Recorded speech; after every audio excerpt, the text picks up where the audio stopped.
Thank you so much for coming to spend the next 45 minutes with us. I am delighted to be here. I'm part of the Bookfest, which, as you know, should have happened in March 2020, like many other things. So it's like Mardi Gras, right? A tremendous pleasure to be back in the swing of things.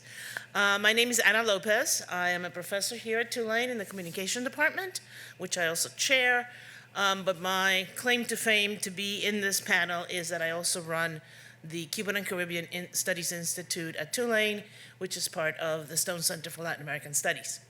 So it is my immense pleasure to be able to introduce our two authors this afternoon. Ada Ferrer is the Julius Silver Professor of History and Latin American and Caribbean Studies at NYU. She is a prolific historian with several books in press, all of which, at this point, I know and I know well. Insurgent Cuba, Race, Nation, and Revolution, 1868 to 1898. Freedom's Mirror, Cuba and Haiti in the Age of Revolution.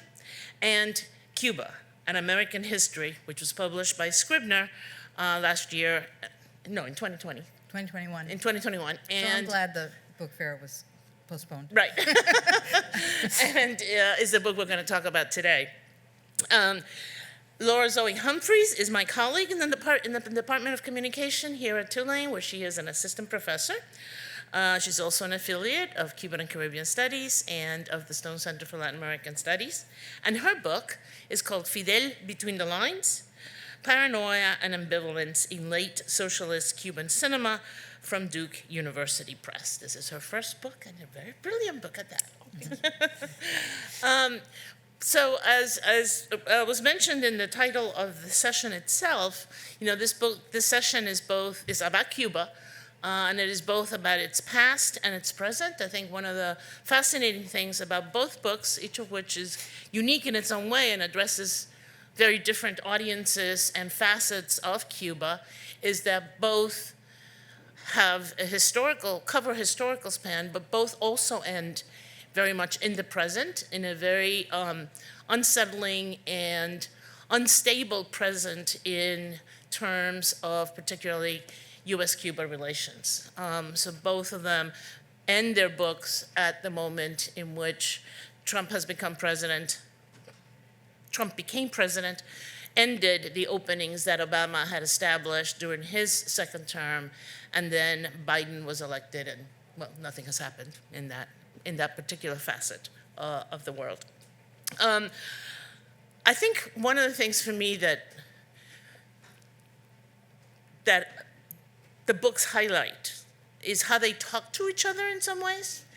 One of the phrases that Ada uses in her history of Cuba, in her American history of Cuba, and we'll talk about that title in particular in a second, is a phrase that says something like looking at ourselves or yourselves through the eyes of others. Her book does that, and I think that Elsie's book does that as well, but from a very different perspective. So I want you to start riffing off of that. I'm going to start with you, Elsie. How does your book operationalize that sense of being both not quite an insider, but also not quite an outsider, looking at yourself through the eyes of others and looking at things through the eyes of others? Right. I feel like in some ways I need to actually go personal to answer that question a little bit. So I am not Cuban. I'm a Canadian citizen. I'm also not American, therefore, in some sense of these terms. And yet... Well, you are American. In the Americas, yes. And in fact, in Cuba, when people ask me where I'm from, I often say, yo soy de las Americas, which gets like an enormous amount of hilarity. It's a very famous phrase from Jose Marti. But one of the things that has, one of the commitments that I had, I'm dually trained as an ethnographer and a film scholar, was really to spend time in Cuba and to in a very traditional anthropological sense, just spend enough time sitting and listening and hearing people's stories to try to understand them and try to understand the arguments that were being made and the positions that were being adopted. So as a close listener, and I think I spent a lot of time. I lived in Cuba for 2 years full-time. That was when the bulk of the research for this book got done, but I had started going in the early 2000s and continued traveling afterwards. And I think in some ways, the position that I also adopted was that nonetheless, even with that time, I am not Cuban, and I'm not a Cuban who lives on the island, etc. So my job, in a way, I felt always, was to try to represent the arguments and the positions that were taking place among filmmakers from that perspective of someone who had listened, but allowed that this was another group of people's story, if that makes sense. Yeah, well, you know, when I first proposed to write the book, it was during the Obama opening. And my feeling was that if Americans were going to encounter Cuba again, you know, after people were able to travel more easily, I felt like they needed a new kind of history of Cuba that wasn't just a textbook. There's plenty of general histories in textbooks, but I felt like it was time. There hadn't been a new one in a long time. And I felt like there was a need for one in this moment of re-encounter between the two countries. But I also was convinced that in writing the history of Cuba, that Americans would be able to see the U.S. itself through the eyes of another. So that was the premise, that the U.S. is such a major force in the world that to study the history of one of the places that has been so impacted or so influenced and so shaped by American history is also a kind of American history. So I tried, you know, with the title to play with that, looking at a people looking at itself from the outside in.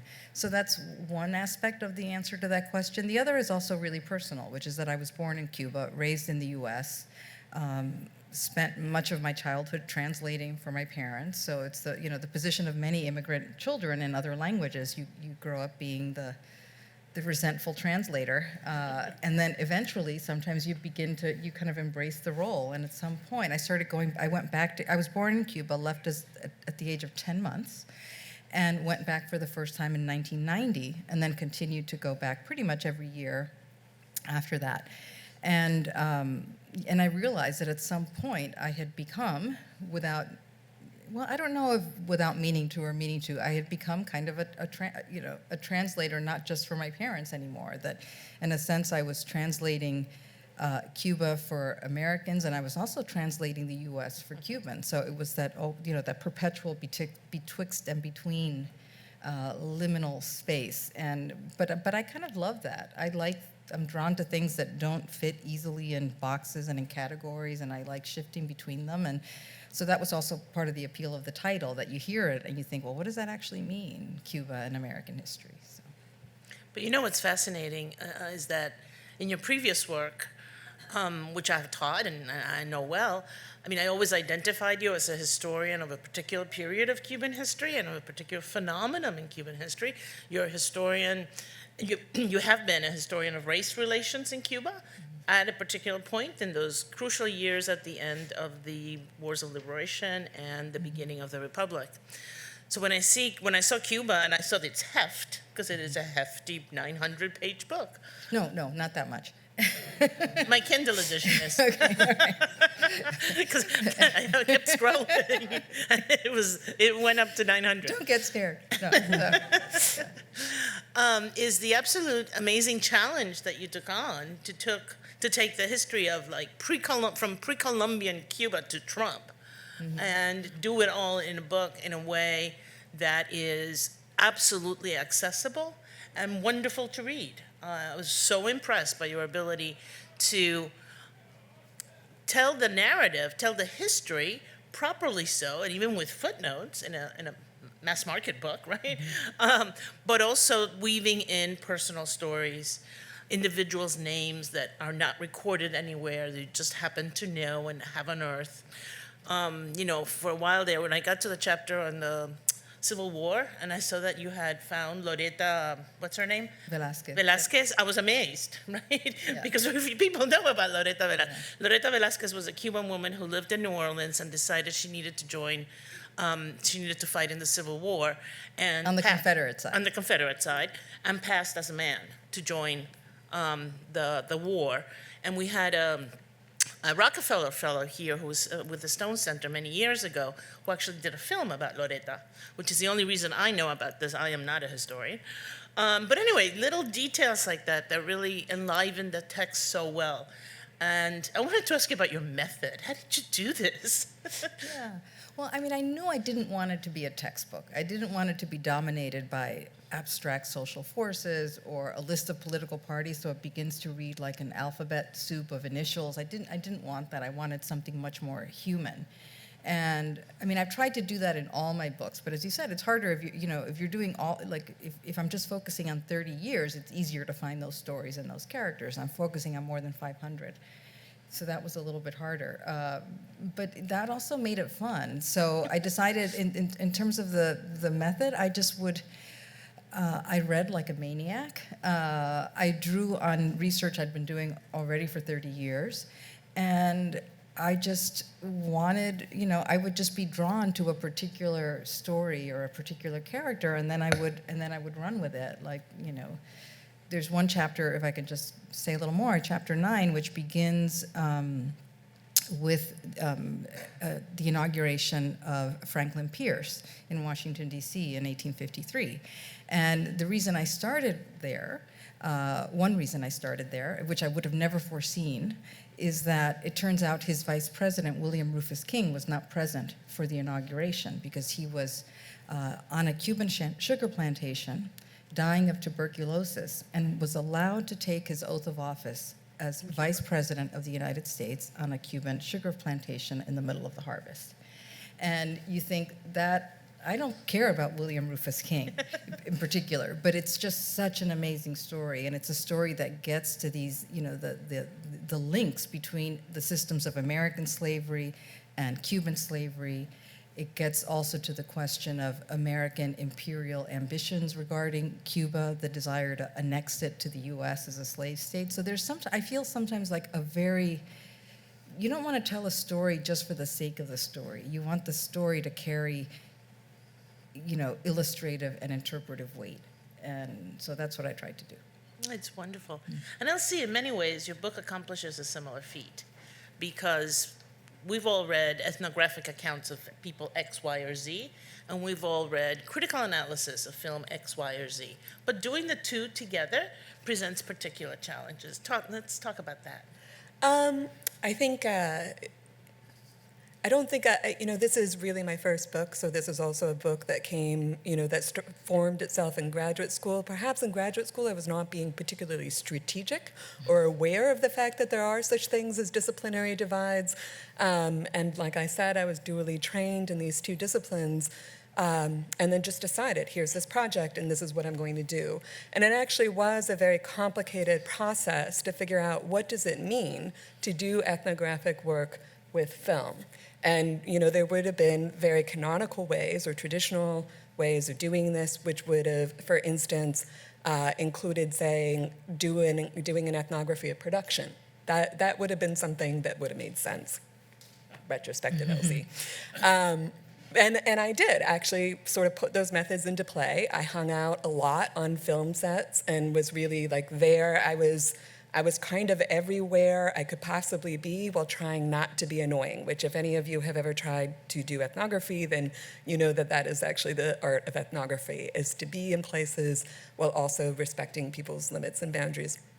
But the question that I had ended up with, really the question that prompted this whole book, was things that people like Ana Lopez had written about Cuban cinema, which was that Cuban cinema was critical.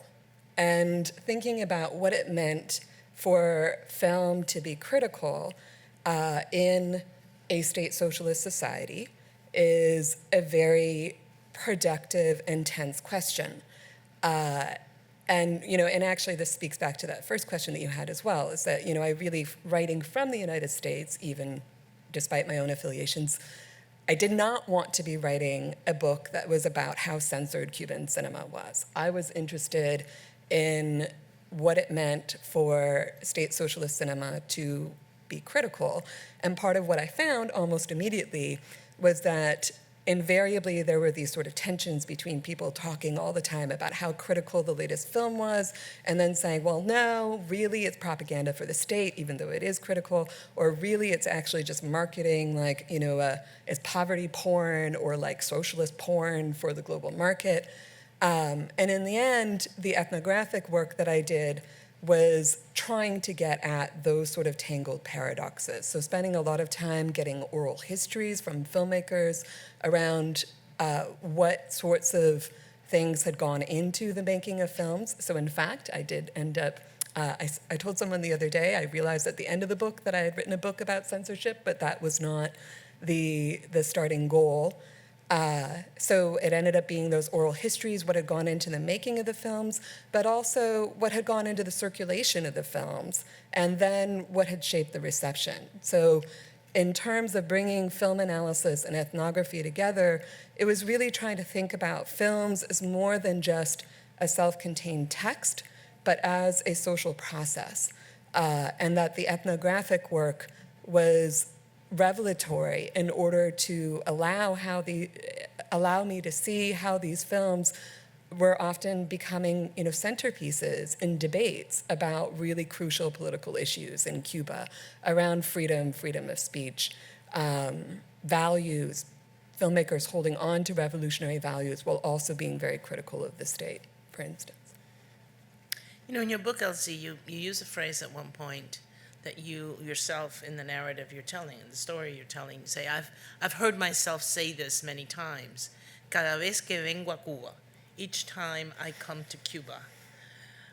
And I wanted to ask you to kind of like not trouble that, but expand upon that. And also you, Ada, because like me, we're not from there. I mean, I'm from there. I'm like you. I'm from there, but I don't live there. I go back and forth all the time. I used to. So we're from here, but we're from there, and we're there, and we return constantly. And the experience of returning over so many years, which both of you have engaged in, deepens your relationship with the country and the people, but also allows you to see changes that perhaps others don't see. Certainly first-time visitors wouldn't see because they wouldn't recognize it as change, and those living those changes also don't necessarily see them with the kind of acuity that you can bring to it. Because I think that's what you do in some points in your text, LZ. And I want you to think about that, Ada, in relationship to the stories you tell and how you've accrued many of those stories as a result of those multiple returns. I think that's a very true statement, and in some ways, I think your answer or your comments right now are the answer, right? But I'll try to amuse me. I'll try to elaborate a little bit on that. One thing that I have also said to people, I just really fell in love. Like, it's funny, I'm going to do a little circle here, but I have also found, in Cuba, often when people find out how long I have lived in Havana, or and how many periods of time, how long I've been coming back, people will say, ¿te gusta eso? Like, you like this? And I'm like, I always say that is a trick question for a foreigner, because if you say that you do like it, then you might be ignoring all of the things that are very wrong. And if you say that you don't like it, then people will take offense. And it is very important to sort of strike this middle ground in some ways. And that's how I feel about it as well. But I will also say that I felt like, I spent 2 years full-time collecting information and then left, and then I came back and kept coming back. And I will say as well that that sort of relationship of trust and the ability to kind of get stories really came when I started coming back.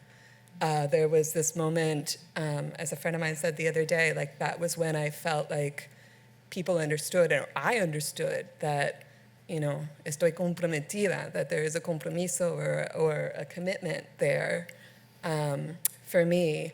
And it is also just, exactly like you say. I mean, for me, my current project is really thinking about digital media piracy and technology and the internet and popular culture in Cuba. And I really actually lived in a very sort of in and out kind of way, the very shocking transitions in digital technologies in Cuba. When I was living there for full time, I had a dial-up telephone internet connection from my house that I shared with 2 Cuban friends. The only reason I could have it was because I had a foreign residence visa, and that allowed me to have that dial-up connection. And then, of course, when you had access like that, the ethical thing to do was to share it with other people. We got but you only had a certain amount of hours per month, and we got pirated in the first month, and someone stole all of our hours. And this shit was expensive. Like, trust me. I mean, it's still expensive, but like, oh my God, that was so expensive. We had an Excel sheet with that told us which password we were using on a monthly basis, because we had to shift it every month to avoid the hackers, because essentially someone within Itixa, which is a state telecommunications company, like employees would just sell the password. So you had to keep changing your password. Anyway, that happened. And then, and then I came back, and like as of 2010, there were these sort of slow and yet kind of rapid transformations in digital technology. So I actually wrote the draft. I finished the draft of this book in Havana. This is how much I like Havana. I was living somewhere I did not like, and I got to Havana, and I was like, why would I go back there if I could stay in Havana? So I spent a day buying an air conditioning unit for the room that I lived in. It took a day, and to find it, actually. And and then I just stayed, and the people at the Cinemateca like lent me a desk as well, which was great. Like those were the best sort of conversations that I could have as I was drafting a thing. But at that point, I had a Canadian cell phone that allowed me to get access to the internet, and then they cut that off because the Canadians were stealing the bandwidth. And then things, but by then we had like the Wi-Fi parks as well. So I don't know how many of you have familiarity with Cuba, but it is just like the last 20 years have been these very rapid changes in all sorts of things, from digital technologies to the opening up of small businesses. I mean, I remember going back, and all of a sudden there were like pretty signs and restaurants, and it was just shocking because that had not been there before. Or when I went back one time, and all of the 1950s cars had like gotten repainted and lost their roofs. Because convertibles. Americans really like to go in convertibles through the city. This was like, so ethnographer, I would like stop and talk to the drivers. I'm like, where'd the roofs go? They're like, yeah, we cut them off because this is what the tourists like. And I'm like, who wants to sit under that sun and like go, I mean, I have been taught enough by my Cuban friends that I know very well that what you do is you take an umbrella out while you're like walking through that sun. You don't take the roof off the car. Anyway, I would say this, and I would also say that cada vez que vengo, like that phrase is also like cada vez que vengo hay menos gente, like there are fewer people, like so many of my friends have left. And part of what I have lived through is just, going back, and people had left. Some, both of the people who were sharing that internet account with me live in Europe now. And then there was that one moment that was just so exciting during the opening with Obama when I went back, and everyone had come back, and it felt like something new really could happen. Like all my friends who had been like, not quite being like, who had not quite been able to make it as artists in Europe, returned and were starting small businesses, were like making more movies. Like it was such an exciting, exhilarating moment.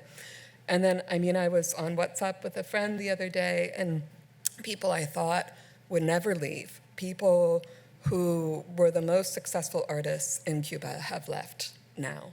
And of a group of about 10 people that I was spending a lot of time with in 2018 and 2020, and I was in Cuba when the pandemic was declared, but of that group of 10 people, 2 are left in Cuba, as far as I know at this moment. So, these, I have some hope, like hopefully things like turn around again, but it's a challenging place, it's so challenging for people who live there. And, not being able to stay even when they want to. I think that's the thing that is also very challenging. And then thinking, sorry, I'll just say this, and then, but like thinking about the people who get left behind. I've been working with a group of older women who are South Korean television drama fans. And part of what interests me in that is just like how they find, because it's all hand-to-hand digital media piracy, they meet up to copy films or to copy the dramas and hang out and then tell each other where the coffee is being sold and all. But I looked back my field notes the other day, and one of them, when I first met them, said, nosotros somos de la generación que sus hijos se van. We are from the generation whose children leave. That's exactly what I was thinking as you were talking, because it's my friends of my generation, all their children have left. And now that's something that breaks families up under any circumstance, but it's particularly tragic for a Cuban family, as you know. So cada vez que vengo. Yeah, I mean, in some ways, my whole relationship with Cuba has been about returning, right? So, and I mean, you know the story, right? These are exiles. My father left in 1962 when my mother was pregnant with me, and then my mother and I left in 1963. They both left thinking that, and I've written about this, less in the book, but I also wrote a piece in the New Yorker about it last year. They both left thinking that this, especially my mother, who left a son behind, they both left thinking it was going to be very temporary, and that they would be reunited with family before long. And of course that didn't happen. So you grow up your whole life thinking about return. And as a child, and especially as a teenager, you don't necessarily want that return, but because you're already here in the U.S., whatever. But so the notion of return is just something that you grow up with. And then I returned for the first time in 1990. I was, I forget, I was trying to do the math. I think I was 28 the first time I returned. And it was a very intense experience, and it was hard to get back. As someone who was born in Cuba, you can't just go. You have to get a particular kind of permission to be allowed in from the Cuban state. You can't go in on a tourist visa. So even getting there, it took years for me to figure out how to go back. And every time I went back, it was the same thing. 3 days on hold with the Cuban interest section in D.C. Like a lot of people give up because it is hard. It's hard to get there. It's hard to get. It's expensive. It's hard to get the research permissions. It's hard to make the connections. It's hard. All that. But yet, I was, once I got there and met my family and started making friends and got into libraries and archives, of course I was going to keep going. And so it isn't just it's cada vez que vengo a Cuba, but it's about showing up and returning. I think the returning, not just going once and getting what you need out of the archive and then you're done, right? You have a relationship with this place that is deep and meaningful for yourself and for the people there. One of the things, I'm glad you brought up the question of people leaving, because that's one of the main things I was going to say, that 1990 was 40 years ago? Am I doing the math right? Yeah. Wow. 42 years ago. So what that means is. No, 32? 32. Okay, God, okay, I'm not that old, thank God. Okay. But what it means is that's like, I feel like I've gone through multiple generations of people leaving. So I had my original friends who I made connections with, and then they left. And then I made new friends, and then they left. And then I made new friends, and then they left. And then the people who were originally my mentors, they're now mostly dying. So I feel, it feels strange. And I've lost a few people since the pandemic, including some relatives. The house that was the family house, which is a tiny little house behind the military hospital, no one's living in it right now. So that'll be my first time back in Cuba where I can't return to the house. And that's all. I feel like that's, on the one hand, it's a personal story, but it's just so, I write about Cuba for personal reasons. So for me, it's completely inseparable from the way I write about its history and the way I think about its past, the way I think about its future.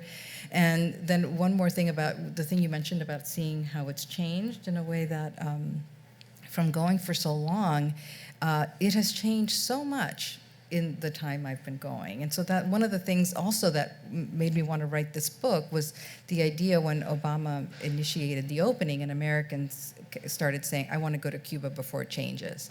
And you always cringe because you know what they mean, but Cuba, it's already changing. Oh, before it's spoiled. Or, yeah, the Cuba of 2014 was completely different than that of 2000, of 1990, and my first trips, I started going in 1990, which was the beginning of the special period. The special period is the strange euphemism that the Cuban state came up for the period after the fall of the Soviet Union and state socialism in Eastern Europe, when there was, and I have a long chapter about this in the book, that's about the way Cubans lived that change and that economic crisis really with every fiber in their beings. It wasn't an abstract change. They felt it so deeply, and I was there in that period and could see people, I could see that people weighed less. You could see it. I weighed less. I think I mentioned this in the book. I lost about 10 pounds in 3 months, and I had to cook illegally in a little hotel room because that was before the private businesses. So I was in a little hotel and illegally bought a burner, an electric burner, and then this was before you could use dollars, so Cuban Americans had to use something called B coupons. See, talk about the way things change. So I got permission from the Communist Party of the province of Havana to use my B coupons to buy in the C coupon stores, which was the stores that were made for athletes and artists who were paid abroad in hard currency. And basically I bought pasta and Del Monte zucchini in tomato sauce and cooked that on my little burner, and that's why I lost 10 pounds. Anyway, so I don't know why I started talking really about good, that, but it's just, and then there were private businesses, and again, when I was there when Obama visited, and there was such a sense of hope and possibility. It was amazing. I was there too. Yeah, and it was just, people said, you could just see it. Young people would talk to you, and for the first time, young people seemed excited, and and I when you mentioned in the book about the people lined up on Linea, it's like, Yeah. I was there. Yeah, no, So it was was just, everybody it was else. amazing. Yeah. There was such a sense of possibility, and then. I know, and I know. then- But now that you mentioned the special period, I want to ask both of you, as we come to the end of our conversation, to riff on the present, right? Because yes, your books bring us to the present in terms of the United States, but not to the events of July or November that so unsettled Cuba and the world. Because what happened in July last year, it was something which had never been experienced in Cuba in the 62 years of the revolution. We're bad at math today, Yeah. whatever. Which was a public uprising, basically, against the government, which emerged almost organically, very, very quickly because it spread through social media. It began in a small town in the province of Havana, and all of a sudden, every other town, everybody seemed to be coming out in the streets, protesting for a range of reasons, not all of which were political, most of which were actually not political. They were protesting basically about their living conditions, which has echoes of the special period, but the Cubans of the special period are not the Cubans of today. So that's one of the things that needs to be explored, and it needs to be better understood, it seems to me, particularly by American journalists as they tell this story. Yeah. Any thoughts? Let me bring it back to before July 11th, but to the 27th of November, Yes. which was this immense and really important protest on the part of intellectuals after a young Cuban rapper, Denis Solis, was jailed and then imprisoned, condemned to prison for 8 months after live streaming about a police officer who had walked into his home and they had on like a verbal altercation. He gets imprisoned. And there was a spontaneous uprising of something like 300 intellectuals who met in front of the Ministerio de la Cultura, or the Ministry of Culture, to protest his imprisonment, and then also the harassment that a group of dissident artists, El Movimiento San Isidro, or like the San Isidro movement, was receiving. And from that protest, part of, I've been digging into this, and my thoughts are very mobile at the moment around it. One of the things that I was exploring in the book, or that, again, thinking back to your first question, like looking at Cuba from outside, from the United States, was trying to think about public sphere again, as I said, Cuban intellectuals, Cuban film, censorship, public sphere. And so I was very invested in exploring these attitudes of ambivalence among Cuban filmmakers, which was something that I heard all the time, that you could be committed to the revolution, the values of the revolution, while also being critical of the state or of particular state policies. And this is, I often say to my students, as a Canadian, it was not all that surprising to me that you might be committed to things like public healthcare, public education, and that it doesn't make you the stooge of like the dictatorship to be committed to those values while also being critical.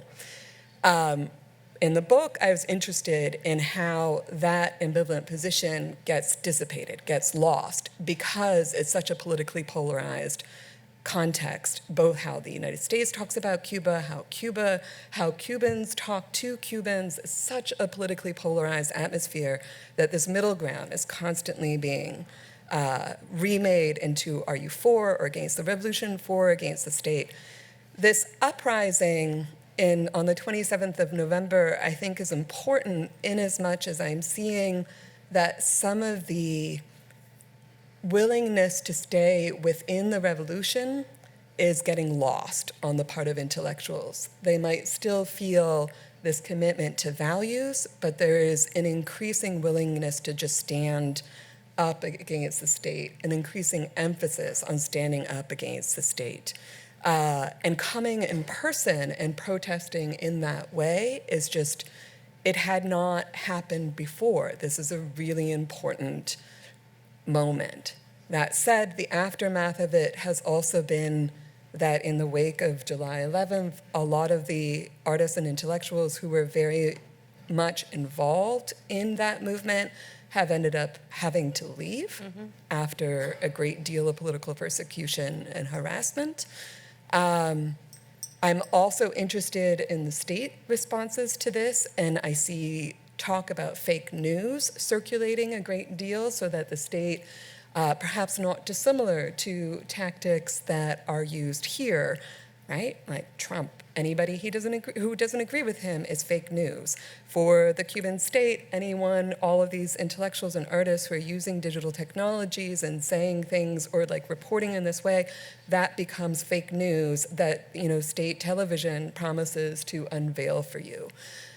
So I suppose within that, I am still in a moment where I think, digital technologies, what we are seeing, the possibility of intellectuals and artists refusing a certain kind of commitment to the state and being able to stand up against it is actually a very important opening. I wonder what will happen to that ambivalence, to those nuanced conversations about the revolution in this still very paranoid political or public sphere. And have seen as well, friends of mine who just, trying to post on social media that they are for a social democracy, for instance, not for American-style capitalism, getting that shut down and attacked by numerous people. I think it's a good point to ask for our audience to respond to our two brilliant authors. Could you please come up to the microphone in the middle? Thank you. Thank you very much. In 2018, I had the opportunity to enjoy something which I thought I would never have the opportunity to, which is to sail to Havana from Key West.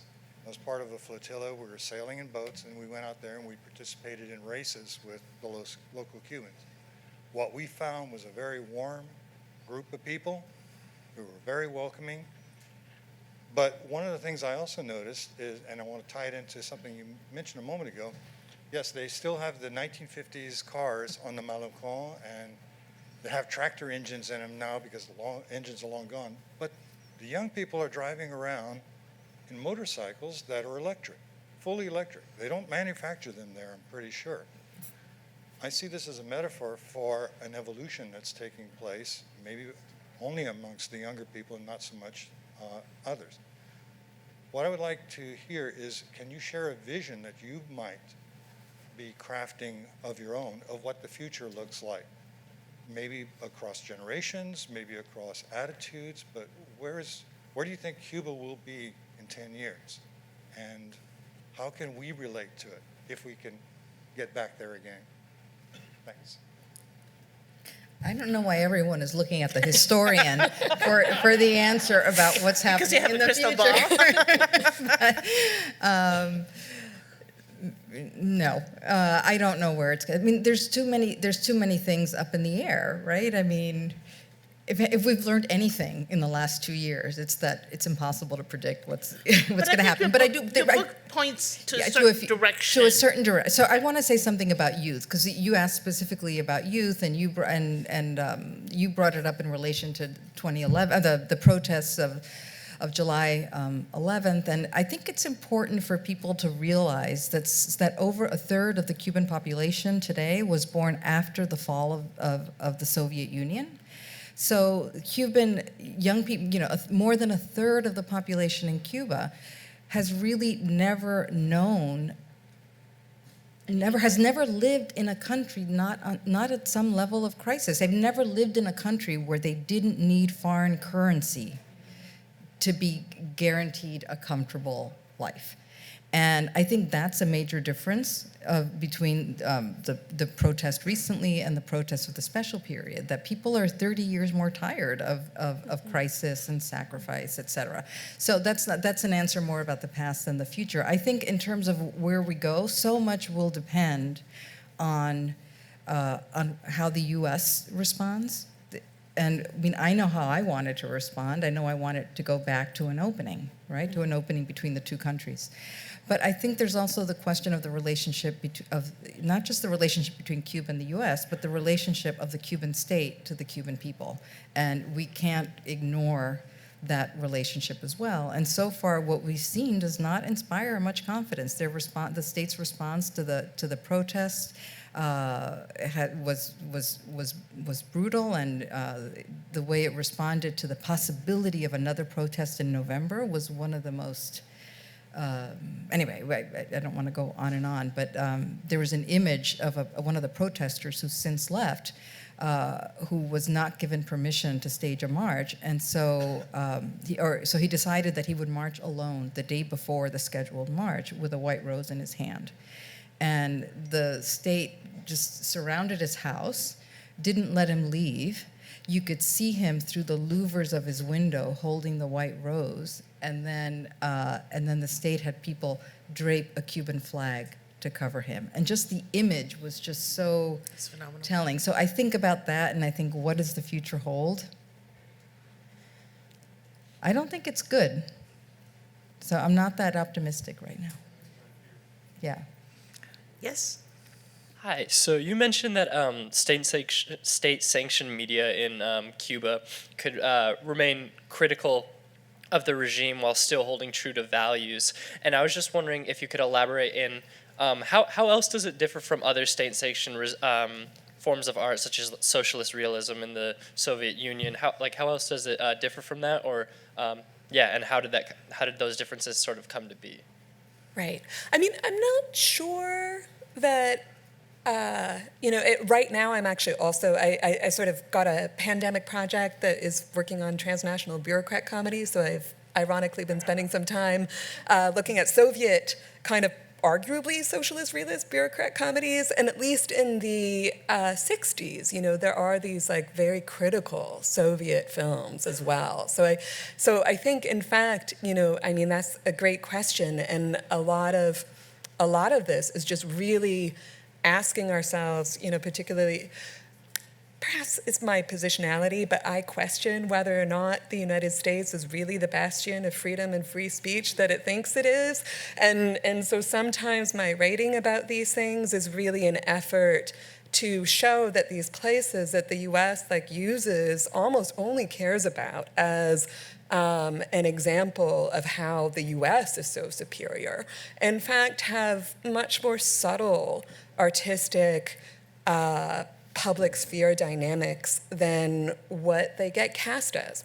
That said, I write about paranoia and ambivalence because I also always think that it is important to acknowledge and to hold the real restrictions that are there. So on the one hand, I want to, which I think we could turn back on ourselves as well. Think about that thing about fake news, right? Trump's doing it, and so is the Cuban state. We got time for one more question. Great question. This is mostly for Dr. Humphreys. I got to go to Cuba in 2018 as part of study abroad, and I noticed that they've been passing around terabyte hard drives of media. To keep the question short, has the introduction of outside, particularly Western, American, British, South Korean media influenced how younger generations of Cubans, even older generations of Cubans, interact with the state by virtue of the opening of the culture to different perspectives? Thank you for that question. You are making me feel that this next book that I'm writing is a good one to write. So that is actually the thing that I'm hoping to be writing about.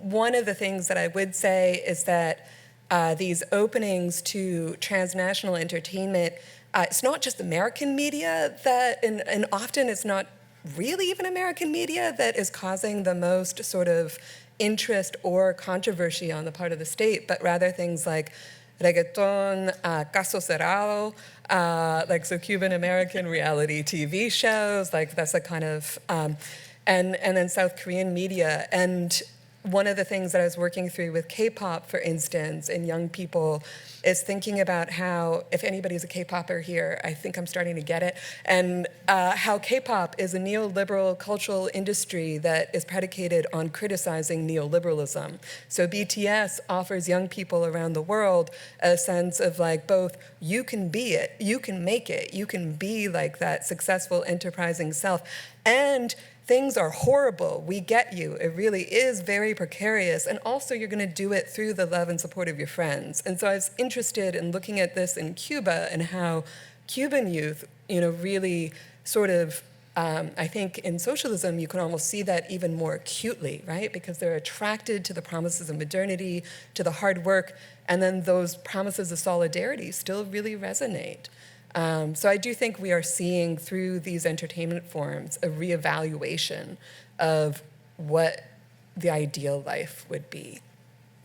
Thank you to the audience. Thank you both for your books and your brilliance.